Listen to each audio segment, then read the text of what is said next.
আজ আমরা ক্লাস 12 এ ইলেকট্রোস্ট্যাটিক্স চ্যাপ্টারটা টেক্সট ক্লাসটা করাবো। তো গত ক্লাসে আমরা ইলেকট্রিক ডাইপোল সম্পর্কে আলোচনা করেছিলাম এবং দেখেছিলাম যে ইলেকট্রিক ডাইপোলের অ্যাক্সিসের উপর কোনো একটা পয়েন্টে ইলেকট্রিক ফিল্ড যে এক্সপ্রেশনটা বেরিয়েছিল সেটা হচ্ছে E ইকুয়ালস টু 2p/dq, যেখানে p মানে ছিল হচ্ছে ইলেকট্রিক ডাইপোল মোমেন্ট, তড়িৎ দ্বিমেরু ভ্রামক। আজকে যেটা করবো সেটা হচ্ছে এরকম একটা ইলেকট্রিক ডাইপোল আমরা কনসিডার করব। এটা হচ্ছে ধরো -q, এটা হচ্ছে +q, এই পয়েন্টটার নাম a, এই পয়েন্টটার নাম b, এটা হচ্ছে ওদের মিড পয়েন্ট o ধরা হয় এবং এই লেন্সটা হচ্ছে l, এই লেন্সটা হচ্ছে l। তাহলে এদের নরমাল বাইসেক্টরের উপরে কোনো একটা পয়েন্ট আমরা নেবো, এটা হচ্ছে ওদের নরমাল বাইসেক্টর, বাংলায় বলে লম্ব সমদ্বিখণ্ডক। এই নরমাল বাইসেক্টরের উপর কোনো একটা পয়েন্ট আমি নিচ্ছি, সেটার নাম দিলাম m, যে কোনো নাম দিতেই পারে, কোনো অসুবিধা নেই। এবার কি করতে হবে, এই ডাইপোল কনফিগারেশনের জন্য এম পয়েন্টে আমাকে ইলেকট্রিক ফিল্ড ইন্টেন্সিটি বের করতে হবে। তো কি করব, আমি বলেছিলাম যে পয়েন্টে ইলেকট্রিক ফিল্ড ইন্টেন্সিটি বের করতে হয় সেই পয়েন্টে একটা বাই ডেফিনেশন +1 চার্জ কনসিডার করতে হবে। তাহলে এম পয়েন্টে আমি একটা +1 চার্জ কনসিডার করব। তাহলে এখন এটা হচ্ছে +1, এটা হচ্ছে +q, তাহলে ইলেকট্রিক ফিল্ড কোন দিকে কাজ করবে না বাইরের দিকে কাজ করবে, এইভাবে বাইরের দিকে এটা কাজ করবে, এইভাবে। এটার নাম দিলাম আমি E1। তো সেটা পাশে একটু মেনশন করতে হবে, আমরা লিখবো এইভাবে, ইলেকট্রিক ফিল্ড ইন্টেন্সিটি at পয়েন্টের সংক্ষেপে পিটি দিয়ে লিখছি, at point m due to the charge plus q at point b is। এই কথাটার মানেটা কি, electric field intensity at point m due to the charge plus q at point b is, অর্থাৎ b বিন্দুতে plus q আধানের জন্য m বিন্দুতে তড়িৎ ক্ষেত্র প্রাবল্য, সেটা কত না E1 যদি ধরে থাকি, E1 ইকুয়ালস টু হচ্ছে 1/4πε0 q বাই এই ডিসটেন্সটা হচ্ছে bm স্কয়ার। কোন দিকে কাজ করবে এটা, অ্যালং bm, b থেকে এটা m এর দিকে কাজ করবে। হলো, এবার আমি ধরে নিলাম যে এই ডিসটেন্সটা হচ্ছে d। কোন ডিসটেন্সটা না o থেকে m অবধি যে ডিসটেন্সটা, এটাকে আমি ধরলাম হচ্ছে d। তাহলে bm হচ্ছে, দেখো যদি আমি এক্সপ্রেশনটা অ্যাপ্লাই করি, 1/4πε0 q বাই bm স্কয়ার মানে হবে তোমার d square plus l square. This is equation number 1। এটা পেলাম হচ্ছে পিথাগোরাস থিওরেম অ্যাপ্লাই করে। তাহলে ইউ মানে প্লাস কিউ এর জন্য ইলেকট্রিক ফিল্ড বের করা হয়ে গেছে। এবারে মাইনাস কিউ বসে আছে, তাহলে মাইনাস কিউর ইমপ্যাক্ট কি হবে, এটা মাইনাস কিউ, এটা +1, তাহলে এই মাইনাস কিউটা কি করবে, নিজের দিকে অ্যাট্রাক্ট করবে, অর্থাৎ ইলেকট্রিক ফিল্ডটা কাজ করবে হচ্ছে এই দিকে E2। তাহলে এখানে আবার লিখতে হবে যে electric field intensity at point m due to the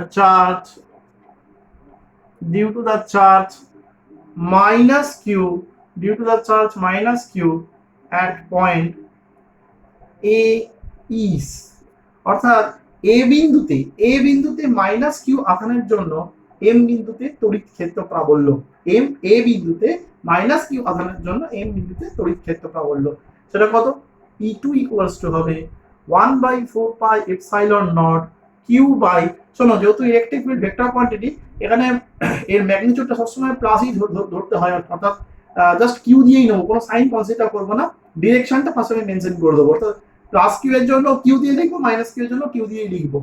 তাহলে এটা হবে হচ্ছে ma স্কয়ার এবং এটা কাজ করবে হচ্ছে অ্যালং ma, এম থেকে এ দিকে কাজ করবে।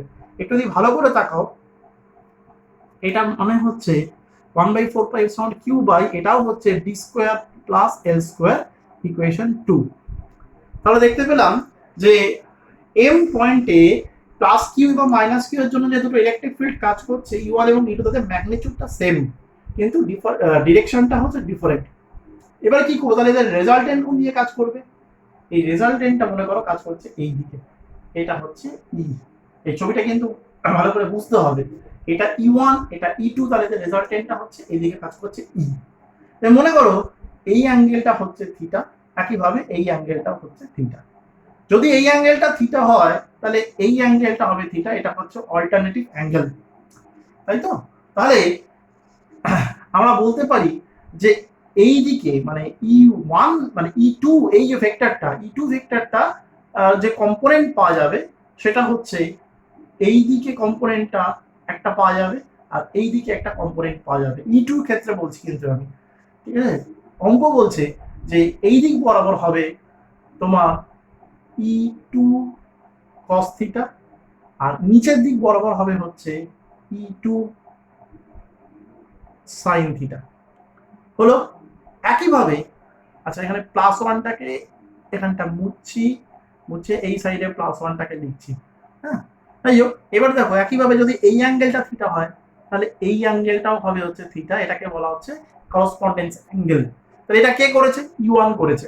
তাহলে ভেক্টরের নিয়ম অনুসারে একইভাবে এই দিকে E1 এর একটা কম্পোনেন্ট থাকবে, সেটা হচ্ছে E1 cos থিটা, আর এই দিকেও একটা E1 এর কম্পোনেন্ট থাকবে, সেটা হচ্ছে E1 sin থিটা।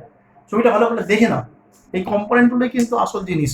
যে E2 তাহলে E বরাবর একদিকে কাজ করছে E2 cos থিটা, আর E1 এর জন্য E বরাবর কাজ করছে হচ্ছে E1 cos থিটা, আর E1 এর জন্য ওপর দিকে কাজ করছে E1 sin থিটা, E2 এর জন্য নিচের দিকে কাজ করছে E2 sin থিটা। এবার একটা জিনিস দেখো, যেহেতু E1 এবং E2 এর ম্যাগনিটিউড গুলো সেম আছে, ফলে এই E1 sin থিটা আর E2 sin থিটা এরা কিন্তু পরস্পরকে ক্যান্সেল করে দেবে। এই দুটো মানে ভার্টিক্যাল ডিরেকশনে কিন্তু কোনো ইলেকট্রিক ফিল্ডের কম্পোনেন্ট থাকবে না, বিকজ এরা পরস্পরকে ক্যান্সেল করে দেবে, কারণ E1 এবং E2 ম্যাগনিটিউডটা সমান আছে, অর্থাৎ মানটা সমান আছে। তাহলে therefore resultant electric field intensity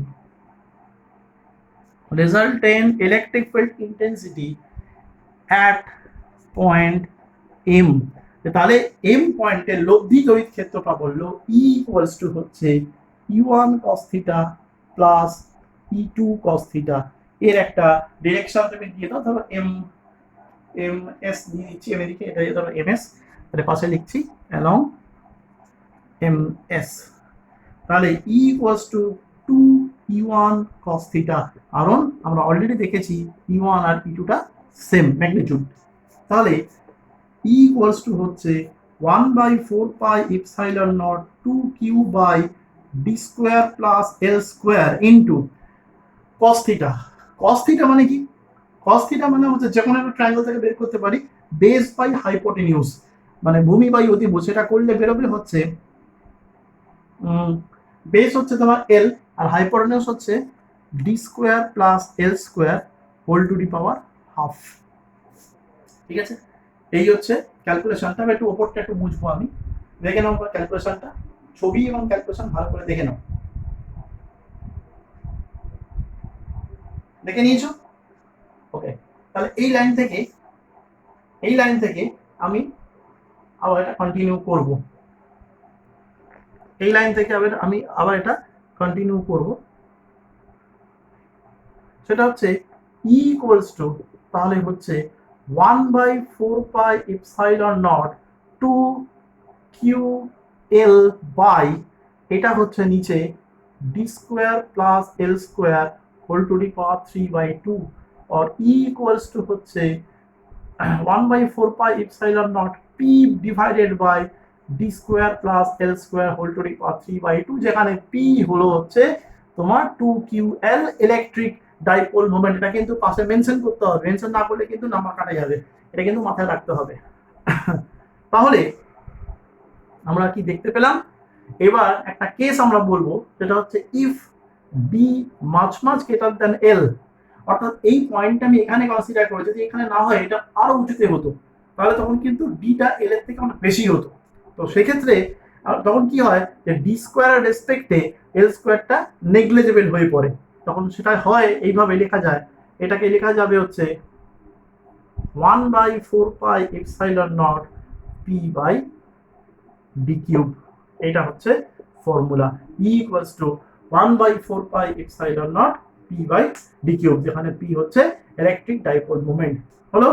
তাহলে আমরা দুটো কেস দেখলাম ইলেকট্রিক ডাইপোলে। একটা হচ্ছে অ্যাক্সিসের ওপর কোনো একটা পয়েন্টে যদি পাওয়া যায়, রাখা হয় কোনো একটা চার্জকে, তাহলে তার জন্য ইলেকট্রিক ফিল্ডের এক্সপ্রেশন ছিল এইরকম, E is equals to 1/4 pi epsilon naught 2p by d cube. মনে করে দেখো, এটা ছিল যখন আমি অ্যাক্সিসের ওপর, মানে এরকম একটা পজিশনে আমি চার্জটাকে রেখেছিলাম, এটা ছিল হচ্ছে প্লাস কিউ, এটা ছিল হচ্ছে মাইনাস কিউ, এইরকম একটা পজিশনে আমরা রেখেছিলাম। সেই অ্যাক্সিয়াল পজিশনের জন্য আমাদের ইলেকট্রিক ফিল্ডের এক্সপ্রেশন ছিল হচ্ছে E equal to 1/4 pi epsilon naught 2p by d কিউব। আর পারপেন্ডিকুলার বাইসেক্টরের উপরে, একটা লম্ব সমদ্বিখণ্ডকের উপরে যখন আমরা পয়েন্টটা কনসিডার করলাম, ইলেকট্রিক ফিল্ডের এক্সপ্রেশন হলো E equals to 1/4 pi epsilon naught p by d cube, মানে ইন্টেন্সিটিটা জাস্ট হাফ হয়ে গেছে, জাস্ট হাফ হয়ে গেছে। এই সিচুয়েশনটা কিন্তু খুব ইম্পর্টেন্ট, এই কন্ডিশনটা। একটা অ্যাক্সিয়াল পজিশন রয়েছে, যেটা অলরেডি আমরা আগের ক্লাসে ডিসকাস করেছি, আর এটা হচ্ছে তোমার বাইল্যাটারাল পজিশন বা পারপেন্ডিকুলার যেটা রয়েছে, সেই জায়গাতে সেই পয়সাটা আমাকে ইলেকট্রিক ফিল্ড বার করতে হবে, লম্ব সমদ্বিখণ্ড। হ্যাঁ, ওকে, বুঝলি না? এইবার আর একটা ডাইপোলের কেস আছে, সেটা আমরা করব। সেটা হচ্ছে যে এরকম একটা ইলেকট্রিক ডাইপোল আমরা কনসিডার করেছি, এটা হচ্ছে প্লাস কিউ, এটা হচ্ছে মাইনাস কিউ পয়েন্ট, এটা হচ্ছে এ, এটা হচ্ছে বি, এটা হচ্ছে ও, এটা হচ্ছে এল, এটা হচ্ছে এল। তাহলে ডাইপোল মোমেন্টটা কোন দিকে কাজ করে আমি সবসময় বলছিলাম, নেগেটিভ টু পজিটিভ, অর্থাৎ ডাইপোল মোমেন্টটা কাজ করবে হচ্ছে এইদিকে, ফ্রম মাইনাস টু প্লাস। এবার আমি এইরকম একটা জায়গাতে একটা পয়েন্ট কনসিডার করলাম। এই পয়েন্টটা দেখো, এটা অ্যাক্সিসের ওপরেও নয়, এটা নর্মাল বাইসেক্টরের ওপরেও নয়, যে কোনো একটা পয়েন্ট, আরবিট্রারি একটা পজিশন আমি কনসিডার করলাম। তাহলে এই আরবিট্রারি পজিশনটার জন্য আমি এই আরবিট্রারি পয়েন্টে এই ডাইপোলের কনফিগারেশনের জন্য ইলেকট্রিক ফিল্ড কি হবে সেটা বের করতে হবে। কি করে বের করব না, মিড পয়েন্ট থেকে আমরা এটা জুড়ে দিলাম, তাহলে এটা এখানটা নিয়েছি, এটা এরকম করে জুড়ে দিলাম, এম নাম দিলাম, এই পয়েন্টটা ও ছিল। তাহলে এবার তোমাকে একটা কথা বলেছি, সেটা হচ্ছে যে পয়েন্টে ইলেকট্রিক ফিল্ড বের করতে হয় সেখানে প্লাস ওয়ান চার্জ কনসিডার করতে হবে। তাহলে এখানে একটা প্লাস ওয়ান চার্জ আমি কনসিডার করলাম। এবারে মনে করলাম যে এই অ্যাঙ্গেলটা হচ্ছে থিটা, খুব ভালো করে বুঝতে হবে। তাহলে ভেক্টরের নিয়ম অনুসারে এই দিকটা হচ্ছে আমার পি কস থিটা, আর এই দিকটা হচ্ছে আমার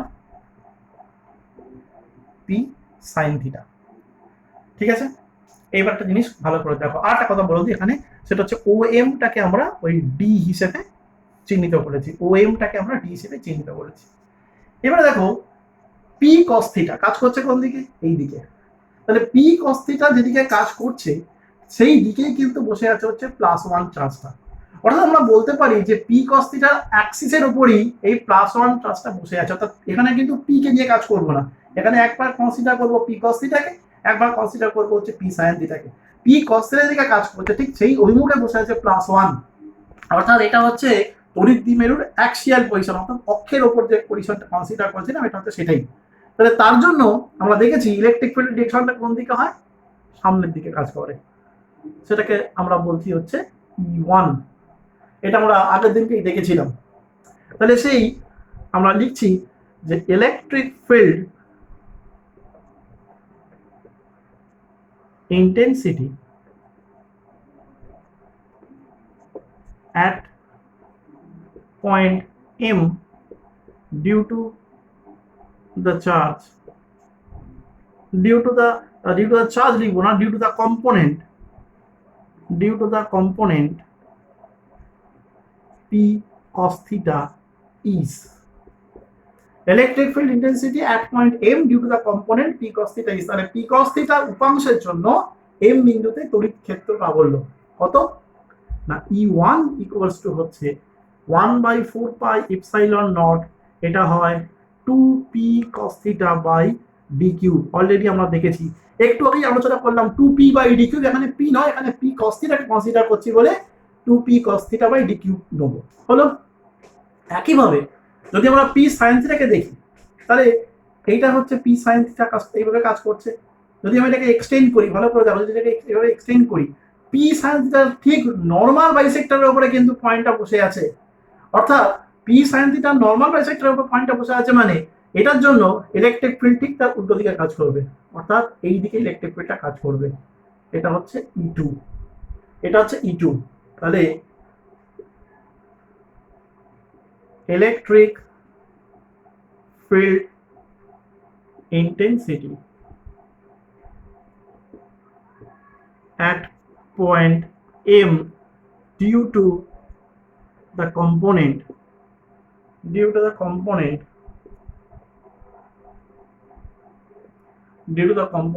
এটা হচ্ছে p sin theta is, সেটা কত হবে? যেহেতু নর্মাল বাইসেক্টরের উপর কাজ করছে, তাহলে আমরা লিখতে পারি P2 equals to 1/4 pi epsilon naught p sin theta by d cube। কি করে পারলাম? একটু আগেই দেখিয়েছিলাম যে নর্মাল বাইসেক্টরে কাজ করলে এটা হয় p by d cube হয়, 1/4 pi epsilon naught p by d cube। এখানে p নয়, এখানে p sin theta নিয়ে আমরা কাজটা করেছি বলে p sin theta লিখলাম। তাহলে m পয়েন্টে E1 কাজ করছে এই দিকে, E2 কাজ করছে এই দিকে, তাহলে রেজাল্টেন্টটা ডেফিনেটলি কাজ করবে এই দিকে। ঠিক আছে।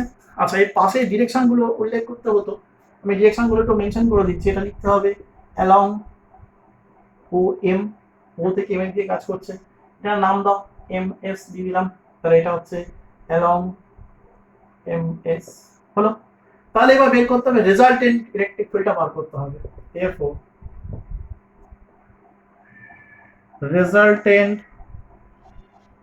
electric field intensity